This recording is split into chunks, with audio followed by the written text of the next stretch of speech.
for making a way for me like you have for all these years. There is definitely no more excitable and passionate fan base than there is in the nerd community. Am I right, guys? Now, if I were to write a biography about you, I think the title would be From Ballerina to Badass. Talk to us a little bit about kind of growing up in that you know, all that ballerina kind of world, and how did that impact when you started getting into making films and television and playing these incredibly strong and cool characters? It was an accident, but it was a happy accident. I was a dancer and I was injured. It's a long story, but basically... Well, your first episode on Angel was you were being a ballerina, is that correct? That's correct, which is funny because when I first moved to LA, I was dancing, but I wanted to I just had this feeling like maybe I could act. I just had a feeling, and I started going on auditions, and my manager told me just never talk about being a dancer because they won't think you're a real actress. And then it sort of unexpectedly, I snuck into a callback for Angel. I missed the dance audition. It was for to play the ballerina and Waiting in the Wings, and I missed the dance audition and got into the callback somehow, and Joss was there, and I didn't know what he looked like, so I didn't know who he was, and I read for him, and he cast me without seeing me dance, and it turned out that I actually was a professional dancer, and that changed my life. And from there, he let me audition for Firefly, which was the first ever I'd auditioned for that big of a role, you know, a series regular in a show, and that changed my life. How was that? Did the physicality of the dance training help going into these really kind of cool physical roles that you've now kind of really made your thing? Absolutely. I think being a dancer, it is, you know, it's an expression, and it is an art like acting, but the difference is that when you're on stage, you know, you don't use your voice, and you don't communicate in that way, and you look out and you just see darkness. So you know that you're being watched, and you are communicating, but there's a safety about it to me. And so when I became an actor, trying to use my voice was very uncomfortable and kind of scary. And I'm a little bit, I don't want to say shy, but maybe just not as comfortable in that way. So in the beginning, when I tried to connect to my characters, it was easier for me to do it through my physicality first. And especially with River, I sort of waded into the water that way. And heck of a splash. And then you go from River, you're playing a Terminator. Great role in Knights of Badassdom. Anyone fans of Knights of Badassdom out there? Oh, thank you. How did the training differ for those characters physically? And going into Knights of Badassdom, did you have to do anything different, I guess, than what you did on Serenity in terms of learning some of the weapons and things? Yes, LARPing is dangerous. It's dangerous because you have to there's no choreography. That was what was uncomfortable for me, because I went from, when I did Serenity, they designed the fight scenes as if it was a dance for me, because I was a dancer. So the stunt coordinator, Chad Stahelski, who's just a genius, and trained me to do those fight scenes myself. Hey little buggy, I don't like you on me. Excuse me. He taught me how to do the fight scenes from start to finish, and it was choreographed down to the head movement. It was like dance. And then when I did Terminator, it was slightly different, but still choreographed. And then with LARPing, they sent us to our first LARPing rehearsal, and it was just a free-for-all, and the most diabolical one won. And I couldn't, I thought, you know, I guess my strategy would be running for the exit. And so I was glad that our weapons were foam. You know, and it's really funny because you play some pretty like serious characters, but you have really awesome comedic timing in that kind of classic straight man role. Do you ever get offers to do any projects in that kind of realm, or is that a direction you'd like to go? I'm uncomfortable with trying to be funny. It was when I really thank you. I don't see myself that way, and one of the only times I've ever done comedy was trying to play myself on Big Bang Theory, and they said just act natural, just be yourself. And I'm like, but I'm not funny, you know. Tell me how to be funny. And I learned a lot being on set with those guys because they're at the top of their game. They're brilliant, and I spent most of my time just trying not to ruin the takes with laughing. But I love comedy. In my personal life, that's what I tend to watch. I really Do you have a enjoy it. favorite comedy film? Yes. What's Up, Doc? It's my ultimate favorite. So a lot of fun projects. You work with obviously a lot of great groups of people. I mean, the Big Bang guys look like they have a ton of fun. Knights of Badassdom looks like that was incredible. And then all those years and that deep connection with the whole Firefly Serenity crew. Tell us about kind of what maybe some of your favorite memories or what was the most fun within that kind of genre. What specifically? So what was like if you were to pick one project that was just the most fun to be a part of? Being a Terminator is pretty fun, I have to say. Throwing cars, throwing stunt guys, smashing things. It just doesn't get old. I know, but I miss it. like in the second season, they just like And stopped now, doing it. being a part of that has brought you here to Comikaze and I'm sure to other conventions all around the world. Do you have any you know, interesting or fun interactions with some of the passionate fans out there?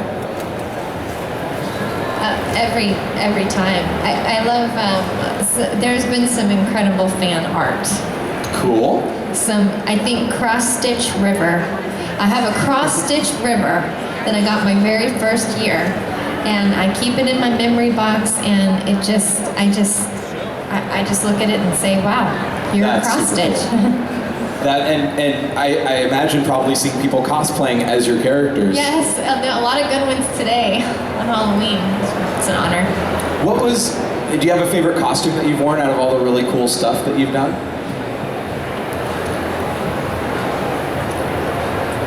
You know what was not my favorite costume? I can tell you That's that. good too. You know that green bodysuit I had to wear at the beginning of Serenity with the latex bib? Not forgiving. It's just not. I couldn't. No. Let's see. Where is our audience question person? Let me see. There's the hand. Do you have a line going? We have some questions. So she's right there. If you guys have a question for Summer, right back there in the middle of the audience, you guys can head back to the woman with a very bright neon Comikaze shirt right there. Cool. Let's go to you, sir. Hello. I just wanted to know if you had a favorite action sequence in any of your roles. Oh, it's a hard.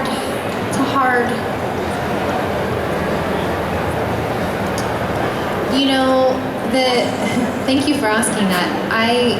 It would have to be one of my big fight scenes from Serenity because I worked so hard to try to do them myself, and Joss wanted me to do them from start to finish as if it was a dance so that you could see that it was really me and it wasn't just different camera angles. So I think the bar fight was a little bit more fun, but the sword and the axe with the reavers was more like ballet, and So I think that would be my favorite. Yes. And that pose, by the way, the final pose when the doors open back up and the blood is dripping off of the axes as she's decimated the Reavers, is probably like one of the just coolest moments in sci-fi. And speaking of, so sci-fi was kind of a male-dominant thing for a very long time, and you're iconic for playing these amazingly strong female characters in science fiction-driven vehicles. How does that feel to really be someone that is expanding the conversation about the prevalence and the viability of that kind of role in Hollywood? It's been a privilege for me, and it's been a blessing to you know, as an actor, you read a lot of material, and there are certain roles that you read them and you just are automatically connected, and I felt that way with River, and I felt that way with Cameron, and others. I've had other strong Isabel Rocha on Arrow, Ravager, another very, very strong before the mask and after the mask. You know, I also like that I'm not really a tough girl, and I don't think that you have to be an empowered woman. I think that one thing that often I hear in my work is that I come across with a certain vulnerability, and yet I've played girls that can hold their own and can kind of come in at the last minute and save the day. And I love that women can be represented that way, that they're both, you know, that they can be strong and they can be vulnerable at the same time, and they can have the answers, and they can also really be kind of kooky, as I have often been. And I would imagine at some point you're getting, you know, fan mail maybe of changing young women's lives who are growing up watching you and going, oh, I could do that. I've been so blessed, and I save those letters because they help me. It means a lot to me that I've been able to be there in some way. That character that I've played has been a message to someone, meant something to them, and that they carried it with them. It's one of the great joys of being an actor. That's awesome. I'm going to throw it back out to the audience question. We have a Jane in the audience with a question. Do you keep souvenirs from the films you work on? And if so, what did you take home from Serenity? It's so funny, when we first started doing panels after Serenity came out, this was a question that was asked, and I was shocked at how many of my castmates had stolen things off the set, because I was new and I followed the rules, and they told me not to take anything. So I didn't. You didn't hang out enough with Nathan, because that guy is a goofball that'll get away with everything. He likes to lift, yeah, he's good. She doesn't mean lift like that. Well, maybe, I don't know. He probably does. But yeah, I over the years, every once in a while I'll take things, but I'm a real rule follower, I gotta tell you. All right, let's go back out to the next question over there. Hello. I was just wondering, is there a genre that you haven't been involved with that you'd be interested in? Well, when I first became an actress, I wanted to do period films, and I tried, but somehow I got sucked into this universe and kind of never left, and I've loved it, you know. And once you start getting to do the stunts and playing these bigger than life characters and bigger than life situations, it's just really, really fun. And I haven't gotten back to my original dream, which was, you know, being in a Jane Austen movie. It's neat though, because you still managed to work in some ballet into these really totally different from ballet kind of situations and characters. I have. I wouldn't change it for anything. It's been amazing. But yes, I wanted to. I've done a Western, which was one of my goals, and I wanted to be in a Lifetime movie since I was a kid, and I got to do that. Yes. In a Hallmark Christmas movie, I did that. I really wanted to do these things, so I've been lucky, but yes, I'd like to try to do a British accent and be in a Have you worked on that? Do you have one you could share? No, I'm still working on it. All right, we'll go back out to another question in the crowd. What was your favorite episode to film with Firefly? Where are you? Oh, hi. My favorite episode was Objects in Space.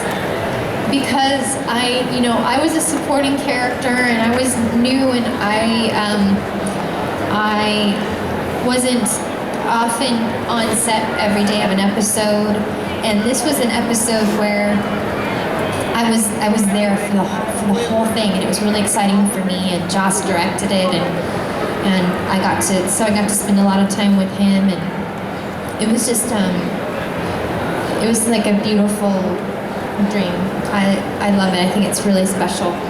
Was there anything other than scope, but was there anything different when you guys came back together to film Serenity from where you had left off doing Firefly? I had to go to stunt rehearsal for like 8 hours a day.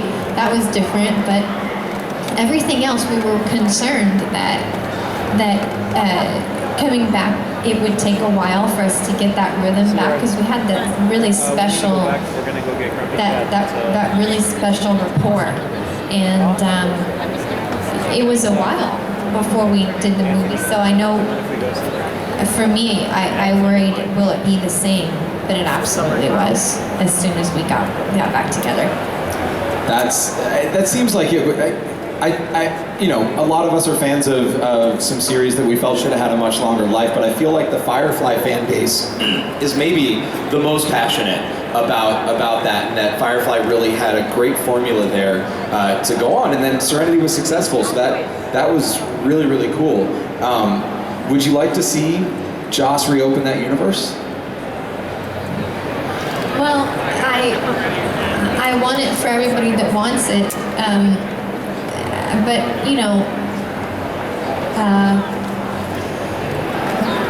the sweetest thing about life is that it changes and that it doesn't last, and there's something beautiful about the story and about the moment and about the fact that it was so special and then it was gone, and I don't know if it would be the same if we had it back again. Well, you're back, little friend. So I don't know. I kind of want to protect that and protect what it is, but then I also want to see what River would do when she's grown up and see if she see what she would do next. As the new pilot of Serenity. Yeah. That could have been fun. And she might have a few sportier spaceships on the side that she flies on the weekends, or who knows. It'd be fun. That'd be cool.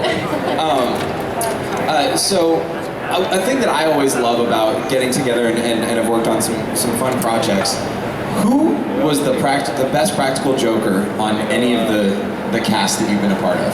Nathan. Probably not surprising to anybody, No. right? Do you have any fun moments, ways he got you or got somebody else on cast in a fun way?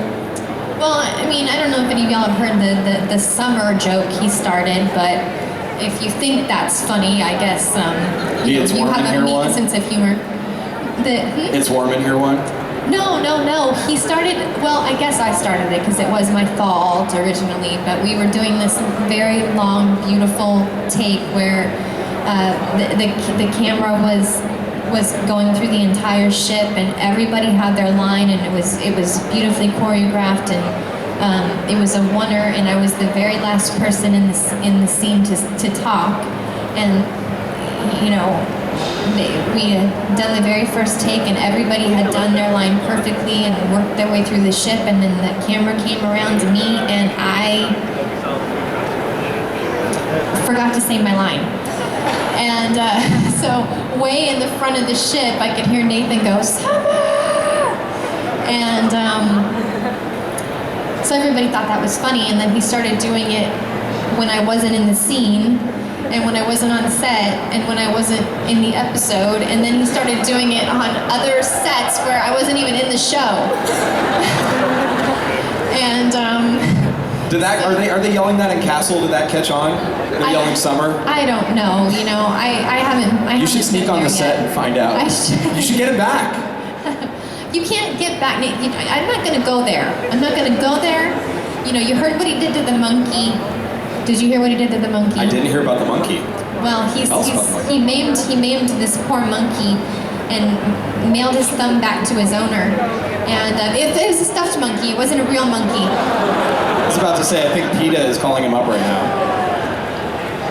But anyway, you don't want to try to mess with Nathan in his own game.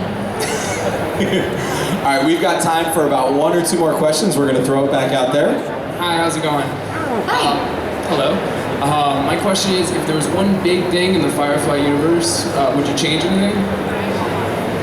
Would I change anything about the Firefly universe? Yeah, like one significant instance, like Wash, maybe.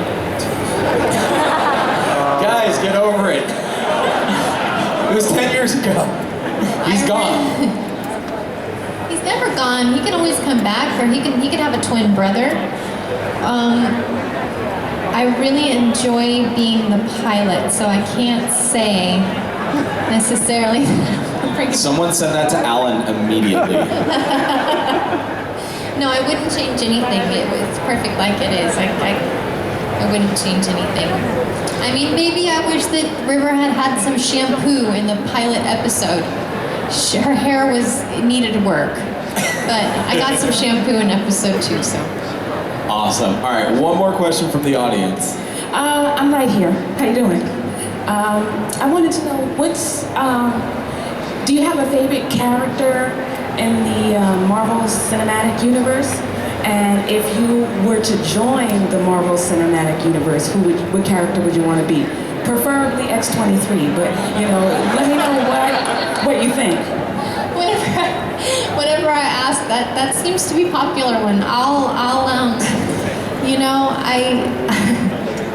I feel like I'm not even qualified to answer this question because it is such a passionate debate. So I'll go with X-23, or somebody in the background, maybe a secretary of some kind or a taxi driver. Psylocke, anyone? Did you read any of the comic background before you did Isabel Rocha, Venero? I did, but they veered. They kind of crafted the character differently for this series. She ended up being a little bit different than. I wanted to wear those goggles. I kept asking them to let me wear the goggles. I also wanted a Russian accent, and they wouldn't let me do Russian accent. Is that one in the repertoire? I did it for Angel. Right. My very first job, and I asked Joss if I could do it. I originally, when I first auditioned, I did it with an American accent, and then he called me back in. Can we get a little bit of it? Can you do it with an accent? You mean the Russian? Yeah, let's hear a little Russian. Well, I mean, I can. I remember a line from Terminator that I did in Russian, and I just got back from Russia, so I can do that one. Let's go for it. Я могу також строить, что ты будешь никогда не будешь танцевать. Yeah! It means something really threatening, like I'm gonna castrate you or something. Is there like a sniper in that window trained on me right now? Am I safe? Need it. Yeah, but anyway, I ended up doing Russian for my very first job, and now I would be scared to do that. When you're young, you're daring. I am really sure that you could absolutely nail that if you got called in for that. I think you'd be awesome. Thanks. Guys, Summer Glau, everybody! Now, Summer, if you wouldn't mind a little tradition here at Comikaze, we're going to take the audience stage selfie right up here, so everyone is going to get in this picture real quick. All right. First, we're going to get the stage right. That's house left for those of you at home. Right there, everyone smile. And now we'll go center stage. And over there. Awesome. You guys can find that at the hashtag Comikaze 2015. And I'll make sure I tweet it at you. You can follow my stuff at Nerds Like Us, Instagram and Twitter, and we'll get that out. Ladies and gentlemen, please give it up for Summer Glau. Thanks so much for joining us, Summer. My pleasure. Coming up next, ladies and gentlemen, the next panel is going to be Phil Tip.